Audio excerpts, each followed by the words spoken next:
Welcome to the Arizona Civics Podcast and our series, Understanding State and Local Government, a 10-part mini-lecture series exploring Arizona's history, governance, and civic life. This podcast is designed to provide clear, engaging insights into topics like judicial selection, tribal sovereignty, and direct democracy. Our content expert, Dr. Sean Bienberg, a Phoenix native and scholar of state and federal constitutions, brings deep expertise to this series. Dr. Bienberg serves as the Associate Director of ASU's School of Civic and Economic Thought and Leadership and is the Director of the Center for American Civics.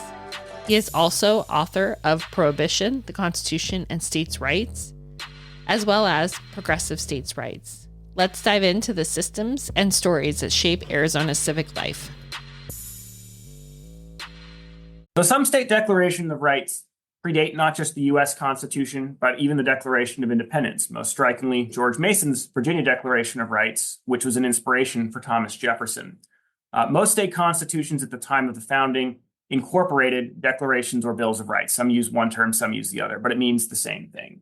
And this is because they have been particularly invested in these, not only from their English Bill of Rights heritage, but also in some of their charters and Magna Carta. The idea of sort of claims of rights goes deep roots in Anglo-American political thought. Originally, the state declarations of rights were the primary means of checking a state government. So that is to say, if you wanted your state government not to do something, you needed to put that in the state constitution. Because originally, the United States Bill of Rights only applied to restricting the federal government. Remember, the concern was that the new U.S. Constitution was going to overly empower the federal government at the expense of the states. So even though James Madison and a few others wanted to have the U.S. Bill of Rights apply to the states, most folks said, no, we don't want to take that bite out of state power. We already have state constitutions to limit our states for the most part. Let's just make sure this thing focuses on limiting the federal government. There were, of course, some restrictions on the states in the original Constitution, but the Bill of Rights wasn't one of them.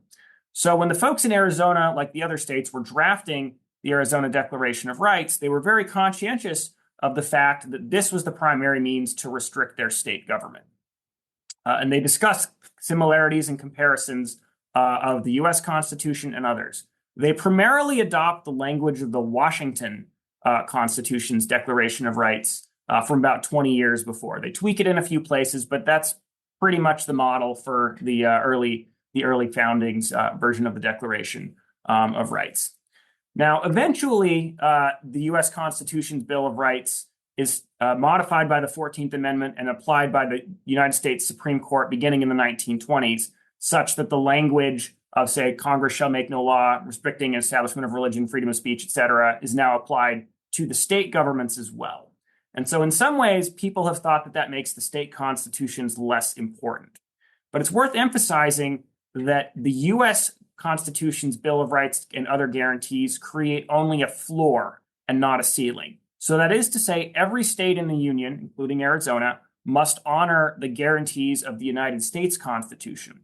But the citizens in those states can add additional restrictions on their state constitution to check their state government. So that is to say, if the federal government says, for example, this may be an important and good right, but this isn't something the U.S. Constitution protects, Arizonans can go through there and add that as a guarantee explicitly. Thank you for joining us. This series is brought to you by the Center for American Civics at ASU, where we're working to make Arizona a national model for civic education. Special thanks to our content expert, Dr. Sean Bienberg, for his insights. Follow us on social media to stay connected and share your thoughts. We are on social media at ASU Civics on pretty much every platform. Don't forget to check out the show notes for any relevant links. Stay curious, stay engaged, and keep learning.